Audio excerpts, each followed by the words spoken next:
ഞാൻ എനിക്കിഷ്ടപ്പെട്ടവന്റെ കൂടെ പോവുകയാണ്. ദയവ് ചെയ്ത് എന്നെ ആരും അന്വേഷിച്ച് വരരുത്.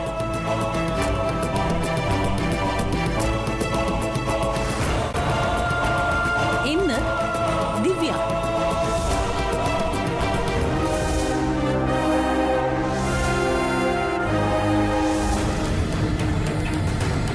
ദേ, ഇത് നിങ്ങളുടെ മകളുടെ കയ്യക്ഷരം തന്നെയല്ലേ? നോക്കിക്കേ.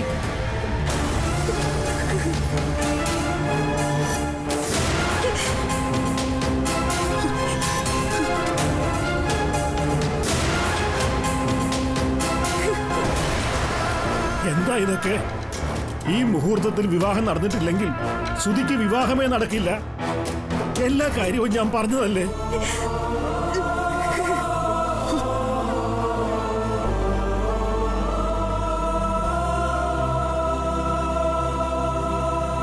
അപശകനങ്ങൾ കണ്ടപ്പോഴും ഞാൻ സൂചിപ്പിച്ചതല്ലേ ഈ കല്യാണം നടക്കില്ല എന്ന്.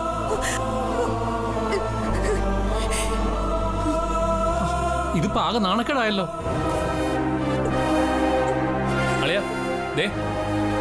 അളിയൻ വിഷമിക്കണ്ട. എന്റെ ഭാര്യയുടെ കുടുംബത്തിനൊരു നാണക്കേടുണ്ടാവാൻ ബൈജു ജീവിച്ചിരിക്കുമ്പോ സമ്മതിക്കില്ല. സുധിയുടെ കല്യാണം പറഞ്ഞ മുഹൂർത്തത്തിൽ നമ്മൾ നടത്തും.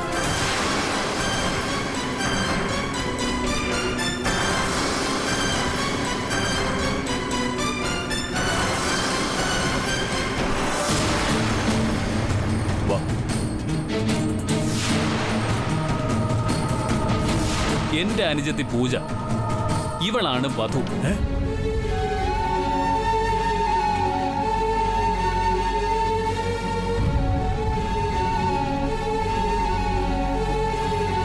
സുധിയും പൂജയും തമ്മിലുള്ള വിവാഹം ഇവിടെ നടക്കാൻ പോകുന്നത്.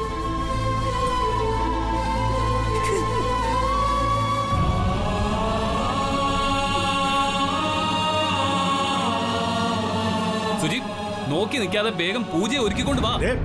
വെറുതെ ഏതെങ്കിലും പറയാതിരിക്കേ. അച്ഛൻ തടയണ്ട. ഈ മുഹൂർത്തത്തില് വേറെ ഒരു പെണ്ണും വരില്ല. പൂജ, നീ വാ.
ഞാൻ ഈ കേൾക്കുന്ന എനിക്കറിയില്ലമ്മേ.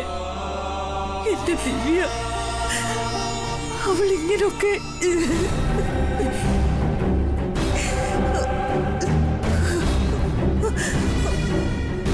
മോളെ വിമലേ, വിമലേ, മോളെ എന്ത് പറ്റി? വിമലേ, വിമലേ, എന്ത് പറ്റി?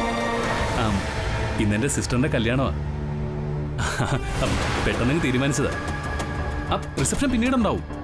ഞാൻ പറയാം. സുജിതേ, ആ ദിവ്യയുടെ അമ്മയ്ക്ക് BP കുറഞ്ഞു വീണു. ഹോസ്പിറ്റലിൽ കൊണ്ടുപോയിരിക്കുക. അവർക്ക് അറ്റാക്ക് ആയിരുന്നു വരേണ്ടത്. ഇനി ജീവിച്ചിരുന്നിട്ട് എന്തിനാ?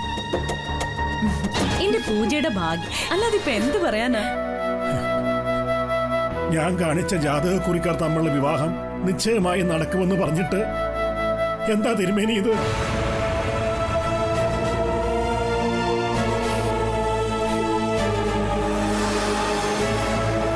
എല്ലാം തകർന്നില്ലേ എന്റെ മോൻ? ഞാൻ ഇനി എന്താ ചെയ്യേണ്ടത്?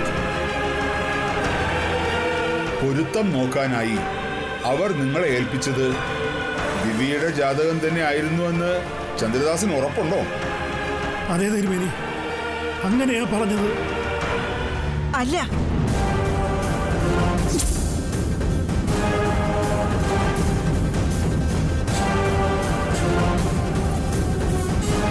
പിന്നെ ആരുടെ ജാതകമാ നിങ്ങൾ കൊടുത്തയച്ചത്? എല്ലാവരും ഞങ്ങളോട് ക്ഷമിക്കണം.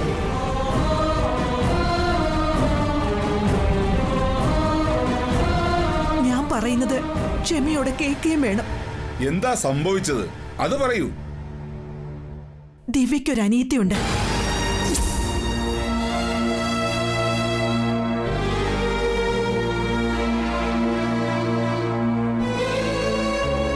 ദിവ്യക്ക് അനിയത്തിയോ? കല്യാണത്തിന് മുമ്പ് അത് നിങ്ങളോട് തുറന്നു പറയണമായിരുന്നു.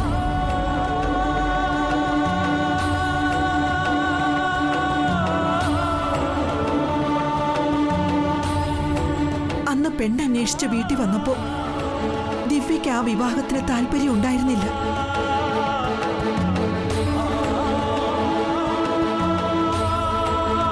അതുകൊണ്ടാണ് അവള് സ്വന്തം ജാതകക്കുറിപ്പിന് പകരം അനിയത്തിയുടെ ജാതകക്കുറി എടുത്തു തന്നത്.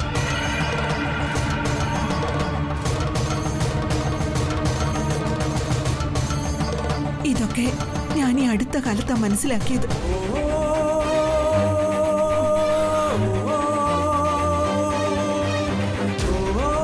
ഇതിനെക്കുറിച്ച് വിമലയോട് പോലും ഞാൻ ഇതുവരെ പറഞ്ഞിട്ടില്ല.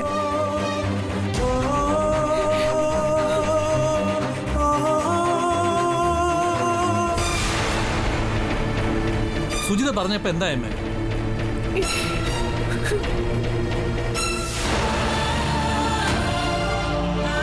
കല്യാണ ദിവസം പുലർച്ചയ്ക്ക് പെണ്ണ് കാമുകന്റെ കൂടെ ഒളിച്ചോടി പോയിട്ട് ഒരു നാണമില്ലാതെ പറയുന്നത് കേട്ടില്ലേ? എടാ, ദിവ്യ ഒളിച്ചോടിയതിന് ഇവരെന്ത് പിഴച്ചു? തിരുമേനി, ഞാനിപ്പോ എന്താ ചെയ്യേണ്ടത്? ഇതൊക്കെ ദൈവഹിതമാണ് ചന്ദ്രദാസ്.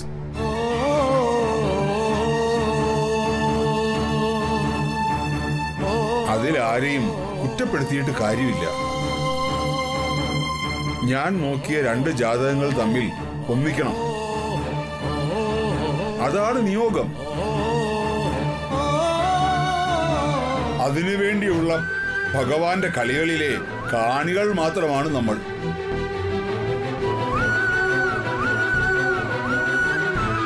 ആ കുട്ടിയെ വേഗം ഒരുക്കി മണ്ഡപത്തിലിരുത്തു. മുഹൂർത്തം തെറ്റുന്നതിന് മുമ്പ് ചടങ്ങ് നടക്കട്ടെ.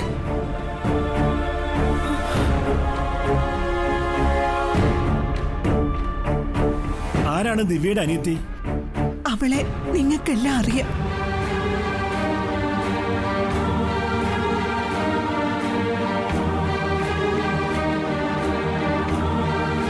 വേറെ ആരുമല്ല, സത്യ.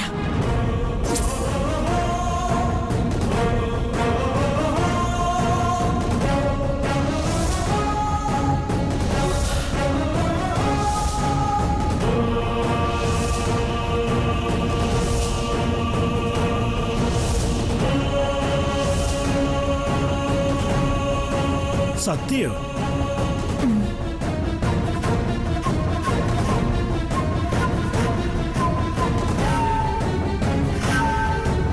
ആ, സത്യ എവിടെ? സത്യ ഇവിടെ ഇല്ല സാർ.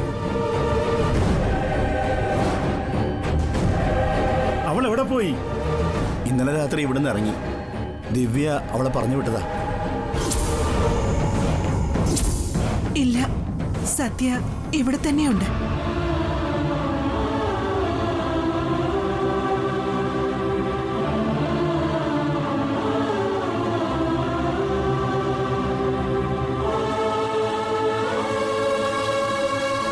അവൾ എങ്ങും പോയിട്ടില്ല.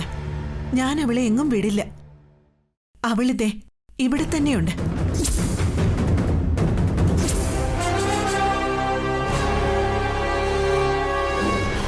മോളെ സത്യ,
അച്ഛമ്മേ വാ മോളെ അച്ഛമ്മേ വാ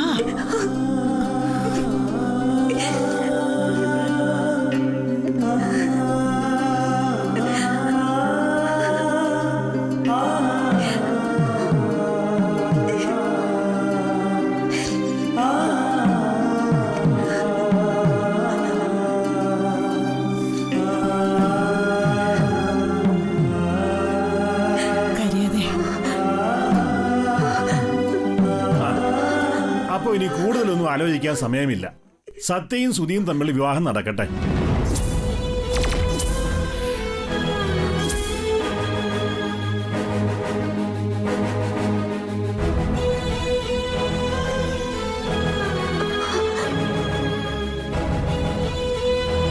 എന്താ തിരുമേനി, അങ്ങനെയല്ലേ വേണ്ടത്? തീർച്ചയായും ചേരേണ്ട ജാതകങ്ങൾ തമ്മിലേ ചേരാവൂ. അതാണ് അതിന്റെ ശരി.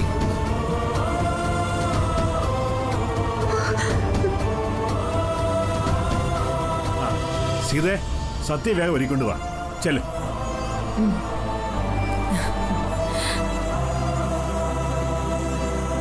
വാ സീതേ വരൂ അച്ഛമ്മേ വേണ്ട വാ മോളെ വാ വരൂ വാ സീതേ വാ അച്ഛമ്മേ അച്ഛമ്മേ ഞാൻ പറയട്ടെ.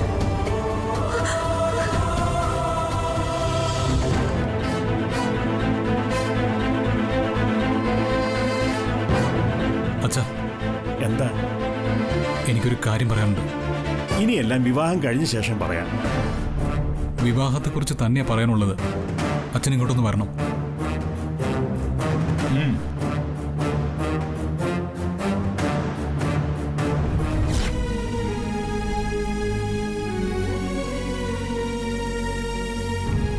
സത്യ എൻ്റെ ബെസ്റ്റ് ഫ്രണ്ടാ. ജീവിതകാലം മുഴുവൻ അങ്ങനെ കഴിയാനാ ഞാൻ ആഗ്രഹിക്കുന്നതും.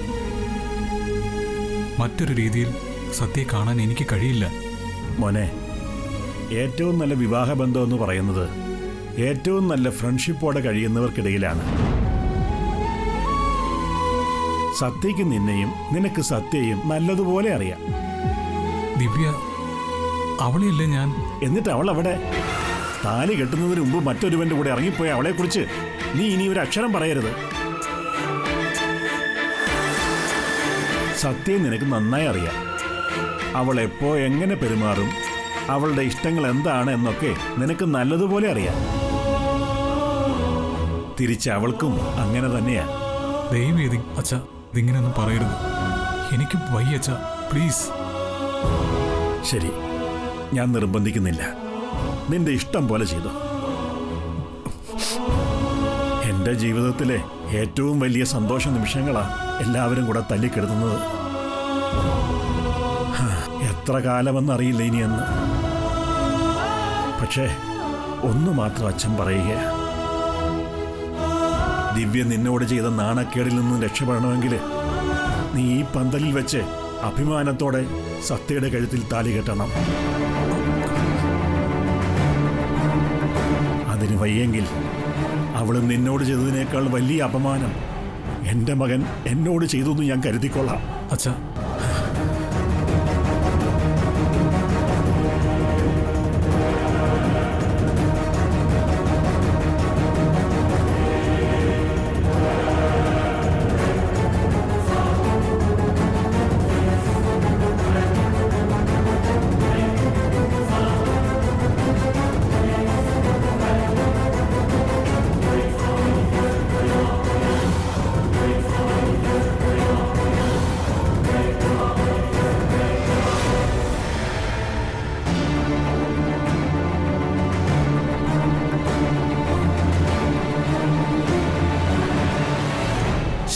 കഴിഞ്ഞില്ലേ ഇതുവരെ?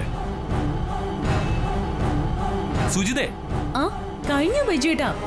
എങ്കിൽ വേഗം മണ്ഡപത്തിലേക്ക് കൊണ്ടുപോവാം. ഇനി അവിടെ എത്തിയിട്ട് ജാതകം നോക്കിയില്ലെന്ന് പറഞ്ഞ് അങ്കിള് പ്രശ്നം ഉണ്ടാക്കൂ. ഏയ്, ഇനി ഒരു പ്രശ്നം ഉണ്ടാവില്ല. കാര്യം ഇന്ന് ഈ മുഹൂർത്തത്തിൽ താലി കെട്ടിയില്ലെങ്കിൽ സുധിക്കിനി ഈ ജന്മത്തിൽ വിവാഹം നടക്കില്ല എന്നാ തിരുമേനി പറഞ്ഞിരിക്കുന്നത്. നീ കഥ പറഞ്ഞോണ്ട് നിൽക്കാതെ വേഗം ഇറങ്ങാൻ നോക്ക്. സമയം ഓക്കെ ലേച്ചി, നോക്കട്ടെ.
അനുഗ്രഹം വാങ്ങിക്കോളൂ.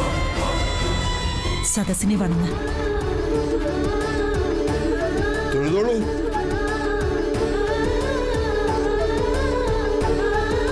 ആ, ഇനി ഇങ്ങോട്ടേക്ക് വരാം. വരൂ. ഇനി സുധിയുടെ അച്ഛന്റെയും അമ്മയുടെയും അനുഗ്രഹം വാങ്ങിക്കൂ. അനുഗ്രഹം വായിക്കും.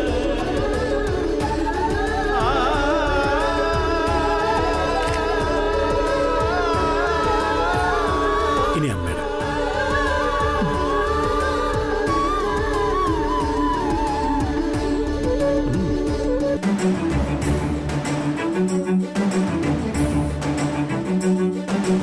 ആ, ഇനി മുത്തശ്ശിയുടെ അനുഗ്രഹം.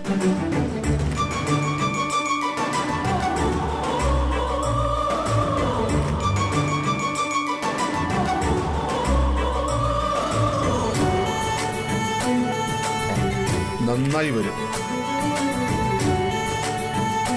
എഴുതിട്ടുണ്ട്. ഈശ്വരന്റെ എല്ലാ അനുഗ്രഹങ്ങളും ഉണ്ടാവും. വരും. ഇനി മണ്ഡപത്തിലേക്ക് കയറാം.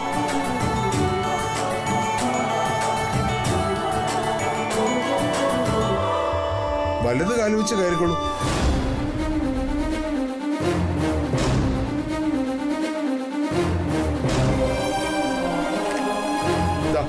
ഇത് വാങ്ങും. 3 പ്രാവശ്യം വെള്ളക്കിലേക്ക് പൂവും നീരും കൊടുക്കുക.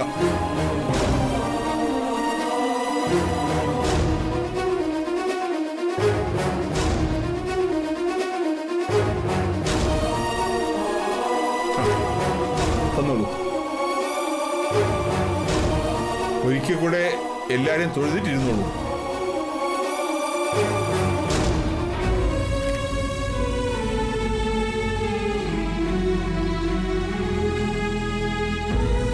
ഇരുന്നോളൂ.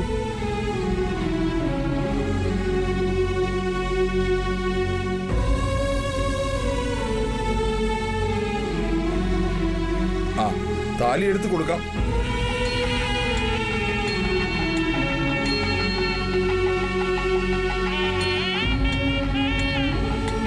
മോനെ വാങ്ങിക്കോളൂ.